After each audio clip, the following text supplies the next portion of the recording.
What I'd like for you to do right now, I want you to think about your dream, because I'm in a room full of dreamers. Think about your dream right now. I want you to think about it and envision it. Now, ladies and gentlemen, let me share something with you.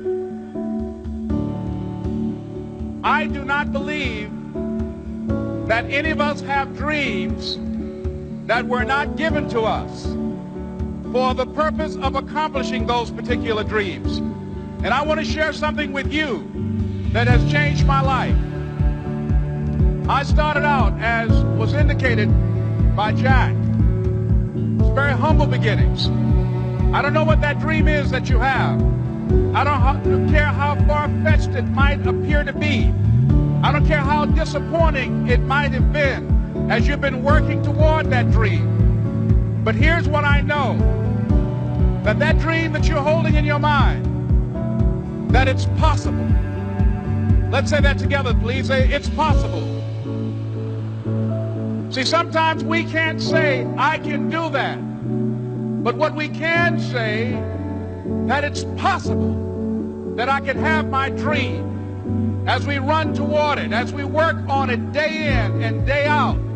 No one, ladies and gentlemen, could have convinced me when I started out just over 6 years ago, working on my dream. And I want you to think about whatever your dream is, because I was willing to take a chance. And most people won't do that.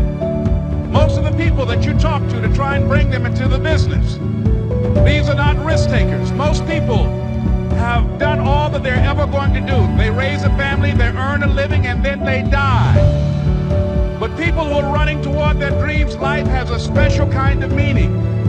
And here's what I will share with you, that in the process of working on your dreams, you are going to incur a lot of disappointment, a lot of failure, a lot of pain, a lot of setbacks, a lot of defeats.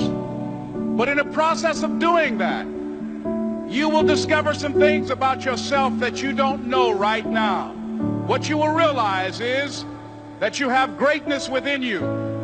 What you'll realize is that you're more powerful than you can ever begin to imagine. What you will realize is that you're greater than your circumstances, that you don't have to go through life being a victim. As Jack indicated, I was born in Miami, Florida, in an area called Liberty City, in an abandoned building on a hard linoleum floor with my twin brother. We were 6 weeks of age. We were adopted. When I was in 5th grade, I was identified as EMR, labeled educable, mentally retarded, put back from the 5th grade into the 4th grade, and stayed in that category until I got out of high school. I don't have any college training, but I met a high school teacher who one day changed my life. I was waiting on another student, and when he came in, he said to me, young man, go to the board and write what I'm about to tell you. And I said, I can't do that, sir. He said, why not? I said, I'm not one of your students. He said, it doesn't matter. Follow my directions now. I said, I can't do that, sir. He said, why not? I said, because I'm educable, mentally retarded. And he came from behind his desk and he looked at me. He said, don't ever say that again. Someone's opinion of you does not have to become your reality.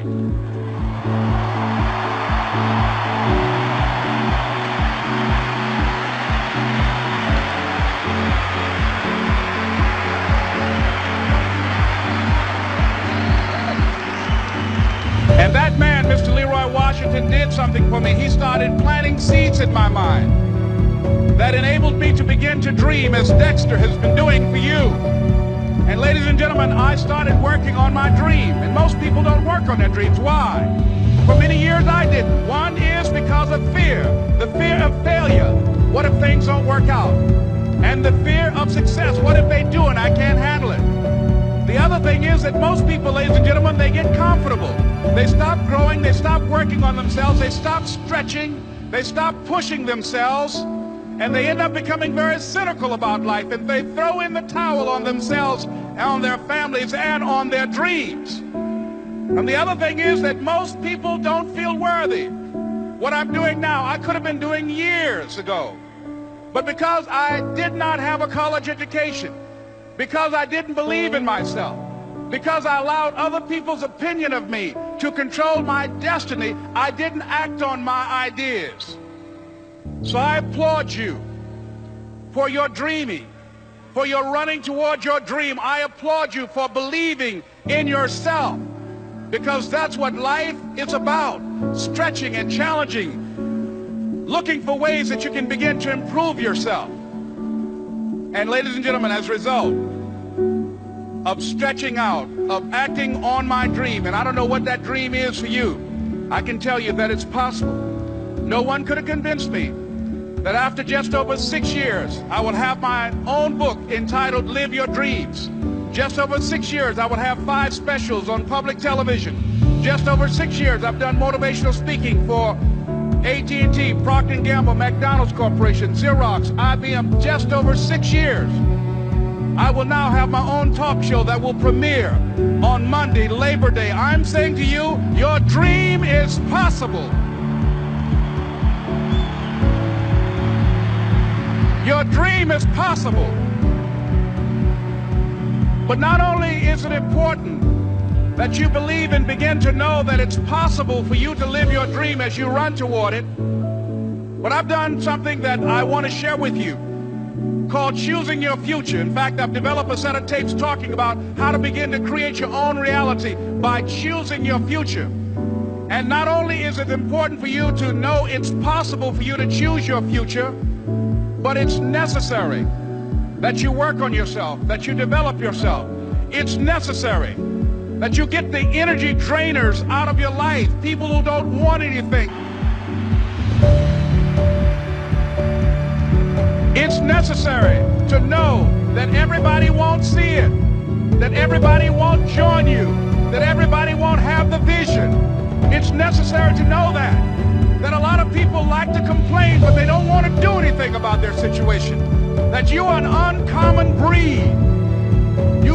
You have to know within yourself that I can do this. Even if no one else sees it for me, I must see it for myself. That's necessary. It's also, ladies and gentlemen, necessary that you be creative when you're working on your ideas.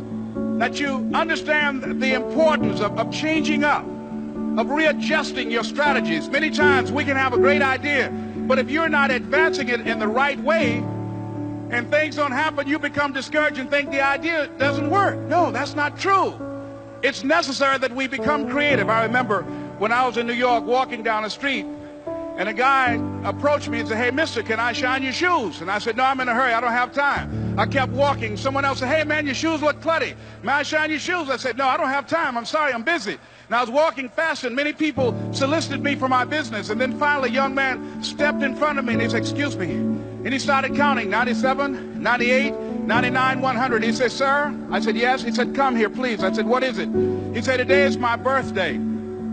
And every year, just to thank God for another year of life, the 100th person who passes my shoe shine stand, I offer them a free shoe shine. Would you give me the honors?" I said, "Why, sure." I got up on the shoe shine stand, George, and I sat there, and he shined my shoes diligently. And when I got down, I looked at them, they were sparkling. And I was walking away, and I said, "Thank you." And I stopped, I said, "Excuse me, but how much do you usually charge?" He said, "Only $2. I said, "I tell you what, today is your birthday. Here's $5, keep the change." He said, "Thank you." As I was walking away, looking in the opposite direction of other people coming, he started counting again. 97, 98, 99, 100.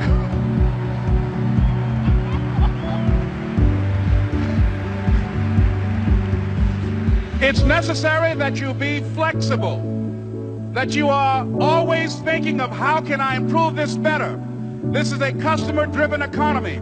It's necessary for you to always explore various ways in which you can improve the quality of service that you're providing for the people in your organization. I remember something, a major company had talked about the extra value service they were providing for their customers. And the lady who had the news conference summarized it this way. She said, "It's not our intention to satisfy our customers or to please our customers. Our intention is to amaze them."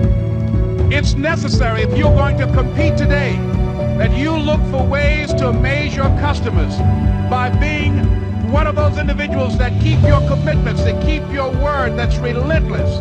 It's necessary as you work with the people that you bring into your organization, that they see that you are a good example of a person to work with, because you model integrity and determination and ambition and truth and honesty and the way in which you conduct business. The next step is, that is you. That is you. That no one can do it for you but you. And even though you face disappointments, even though you will experience some setbacks, it goes with the territory. You must understand that. I remember I was playing a game with my 9-year-old son, John Leslie, and I beat him 10 straight games in a game called Connect 4. And finally, I said, John Leslie, I'm bored. I don't want to play you anymore. And I got up. I said, I'm ready to go to sleep now. And repeat out to me, please. Let's say this together. It's not over until I win. John Leslie said, no, you can't go now, Dad. I said, why? He said, it's not over until I win. That was his attitude. We sat down and we played several other games. And finally, after the 11th game, John Leslie won, and he got up and he yawned. And he said, I'm ready to go to sleep now. And I'm saying to you, what if all of us took that attitude after we face a rejection and a no, or we have a meeting and no one shows up, or somebody say, you can count on me, and they don't come through? What if we have that kind of attitude? The car's repossessed. Nobody believes in you. You've lost again and again and again. The lights are cut off, but you're still looking at your dream, reviewing it every day, and say to yourself, it's not over until I win.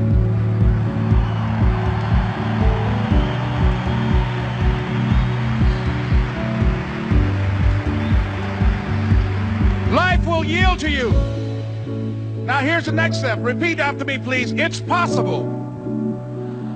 I can live my dream. It's necessary. I work on myself. Surround myself with winners. Become creative. It's me. I've got to make it happen. It's not over until I win.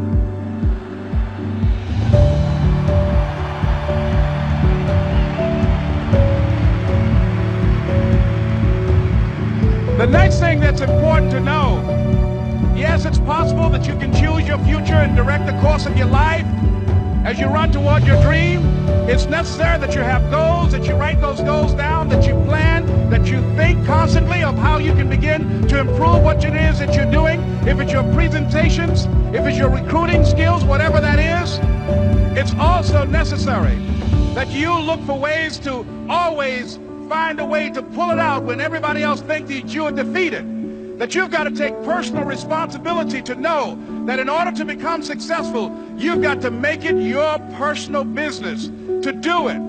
But the next thing, ladies and gentlemen, I want to share with you that some of you already know that it's hard. It's not easy. It's hard changing your life. It was hard when just over 3 years ago in the Penobscot building in Detroit, Michigan, where I was operating my business, and I fell on some hard times, and I was sleeping in my office. It was hard coming into the lobby, and the security said, excuse me, Mr. Brown, can we see you for a moment? And I said, yes, and I walked up to the counter, and he gave me an envelope. And he said, would you mind reading it here? And I opened the envelope, and the envelope was from management that said, this is an office tower.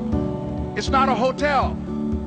Please do not sleep in your office. And I said, excuse me, sir. I said, I just work long hours in creating my business. I'm an entrepreneur. And right now, things are bad for me. But they're not going to be this way always. And I just asked for the opportunity to continue to operate like I'm doing. I'm not trying to make this my home. And it was hard coming through the lobby. And sometimes they would laugh. There's a guy talking about becoming successful. And look at him. He's bathing in the bathroom upstairs on the 21st floor. He sleeps on the floor. Him and 2 other dreamers up there. Look at him. It was hard, ladies and gentlemen, coming to speak to people. and I was facing financial difficulties in my own life. I was behind on my bills and my dreams, and I'm saying to them, you can live your dream. It was hard, ladies and gentlemen. It was very difficult to pick myself up each day believing that I could do it. There were times that I doubted myself. I said, God, why is this happening to me? I'm just trying to take care of my children and my mother. I'm not trying to steal or rob from anybody. Why did this have to happen to me? It was very hard. And here's what I want to say to you. For those of you that have experienced some hardships, don't give up on your dream. No one could have convinced me by holding on, by continuing to push forward, by continuing to run toward my dream, that one day I would have my own talk show. It's a long shot, ladies and gentlemen, from Liberty City, an abandoned building on a floor, never knowing my mother or father. It's a long shot. Being here with you today in this dome in Atlanta, it's a long shot. No college training, labeled educable, mentally retarded, but I kept running toward my dream.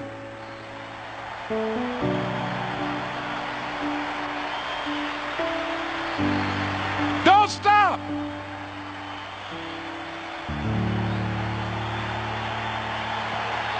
Don't stop.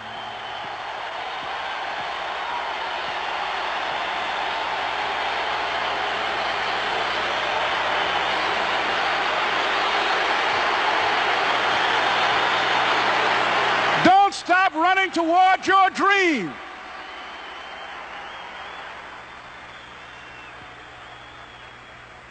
It's very important as you hold on to that dream. There are moments when you're going to doubt yourself. There are rough times that are going to come, but they have not come to stay. They have come to pass. It's very important for you to know that. Don't say I'm having a bad day. Say I'm having a character building day.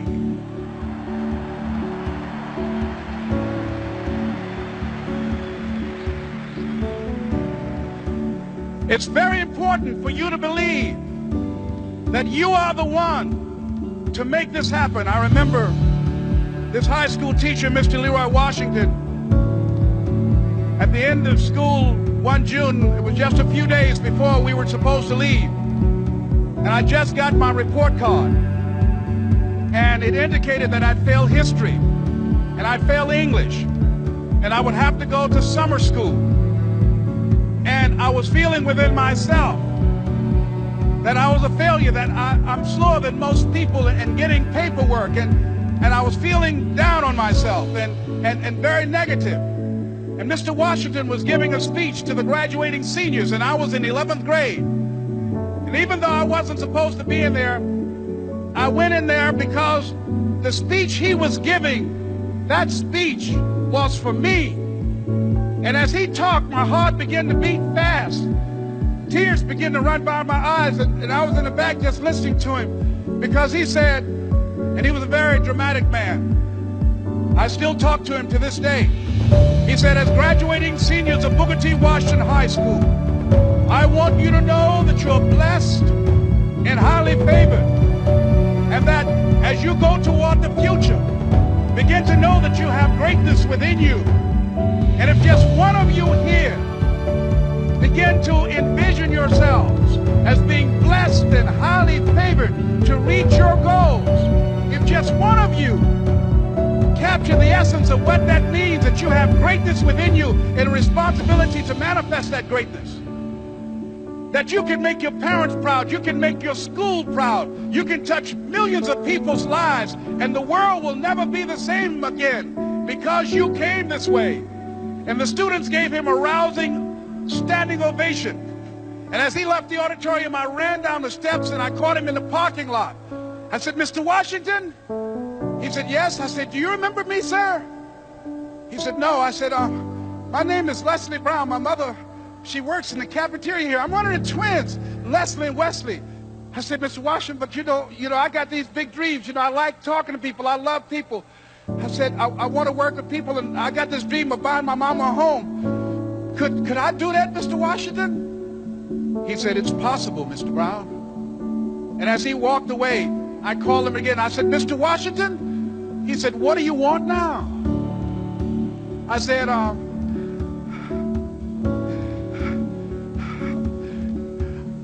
the one, sir. I said, I'm the one. You remember me, sir. I'm Miss Mamie Brown's boy. I'm the one. I'm the one.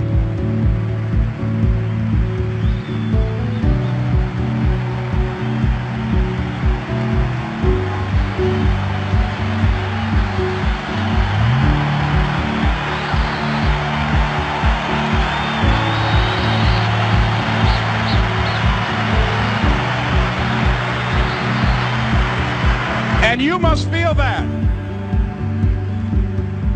that's why you're here, because you are the one. And I remember when PBS first played one of my specials called You Deserve, one Sunday afternoon in Miami, Florida. I had some friends call him to tell him to tune in. And he watched the program. He called me in Detroit, and I answered the phone. I said, hello. He said, may I speak to Les Brown, please? I said, who's calling? He said, you know who this is.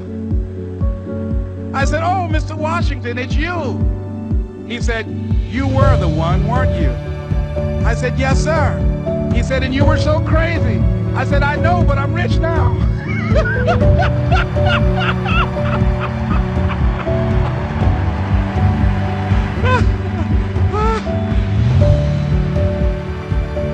Ladies and gentlemen, it's not going to be easy. It was hard laying on the floor of the Penobscot building, looking out of the window, daydreaming, saying, Les, can you do this? Can you make this happen? I used to listen to tapes day in and day out about See You at the Top, my great friend Zig, and Dennis Waitley, and different other motivational speakers, and Dr. Norman Vincent Peale, and Dexter saying, don't let nobody steal your dream. I used to ask myself, can I do this? And something said within me, you're the one. You're the one. And let me tell you something, ladies and gentlemen. While you're here, and before you go back home to your respective cities and communities, write down at least 5 reasons on why you deserve your dream, on why you won't give up, what's going to make you unstoppable, why you must be unreasonable, because logical, practical thinking says you can't do it today. But if you want to produce unreasonable results in your life, like living your dream and taking charge of your destiny, you've got to be an unreasonable person. You've got to be an uncommon person. So write down the reasons of why you're here. My first major goal was to buy my mother a home. And let me tell you something, ladies and gentlemen. What will reasons do, Les? Nietzsche said, if you know the why for doing, you can endure almost anyhow. What do you mean by that? If you know why you're doing something, when the hard times come, and they're going to come, when the disappointments and the rejections come, and they're going to come by the truckloads, your reasons will be your rod and staff to comfort you, to pick you up. Once again, I got a saying on one of my tapes, if life knocks you down, try and land on your back, because if you can look up, you can get up. Let your reasons get you back up.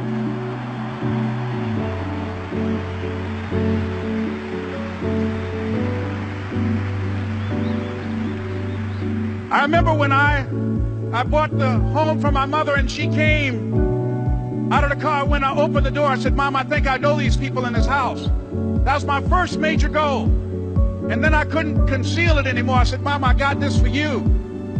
And as she went from room to room, looking at the house and saying, thank you, Jesus. Thank you, Lord. No one ever could have convinced me that this could have happened to me. And she looked at me, she said, Leslie, and you caused me so much problems as a boy. You were always into stuff. She said, no one could have convinced me that day when I walked in that house and this lady was holding you and your brother. And she said, ma'am, I want you to promise me 2 things. And she said, what is it? She says, 1, promise me that you won't separate them. She said, I want them raised together. I want them to know each other. I got pregnant while my husband was away in the war, and I can't keep them. Promise me. that you won't separate them. She said, I promise I won't. I've never had children. I promise I won't separate them. And she said, promise me that you'll never tell them about who I am, because if my husband ever found out, he would kill me. She said, I promise.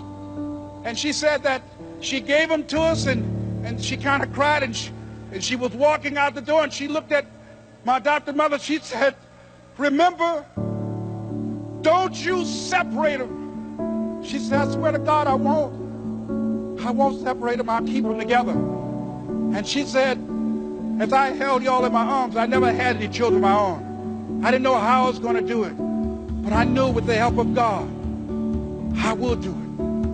And ladies and gentlemen, my mother had a dream of having children and raising us. She didn't know how she was going to do it. You're going to be just like that. And some of you are already there. Well, you don't know how you're going to make this happen, but you just feel within yourself some way, somehow, with the help of God, I'm going to make it happen. Repeat after me, please. No matter how bad it is or how bad it gets, I'm going to make it. I'm going to make it. Shake somebody's hand on your right and left and say, you got the right stuff.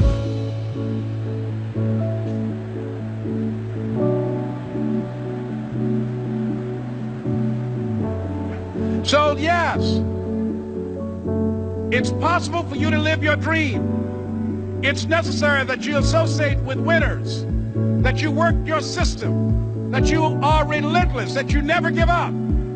It's you. You've got to take personal responsibility. You've got to make it your personal business to make it happen. And you've got to resolve within yourself that I can do this, that it's hard, but you've got to say, I'm the one.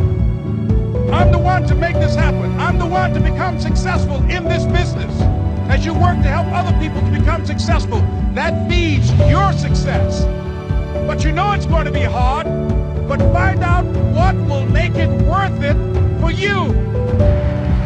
So, ladies and gentlemen, if you want to make your dream become reality, the people that are running at their dreams know that it's possible that you can live your dream.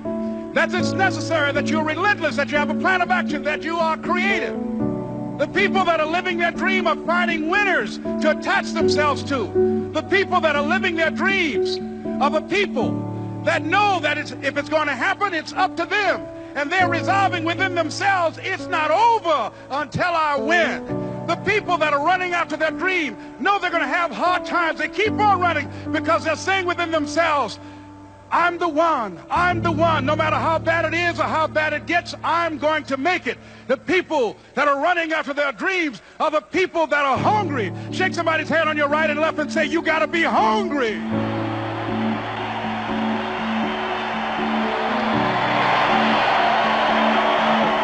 And as you run toward your dream, I want to dedicate this to you that I love very much. I want to thank Dexter and all of you. It's something that I'm known by. It's on our tapes called Choosing Your Future, and it says simply this, that if you want a thing bad enough to go out and fight for it, to work day and night for it, to give up your time, your peace, and your sleep for it, if all that you dream and scheme is about it, and life seems useless and worthless without it, and if you gladly sweat for it and fret for it and plan for it and lose all your terror of the opposition for it, and if you simply go after that thing that you want with all of your capacity, strength and sagacity, faith, hope and confidence, and stern pertinacity, if neither cold poverty, famish or gulf, sickness or pain or body and brain can keep you away from the thing that you want, if dogged and grim, you besiege and beset it, with the help of God you'll get it. This is Mrs. Mamie Brown's baby boy, Leslie Calvin Brown, saying, it's been a plumb pleasing pleasure as well as a privilege. Thank you.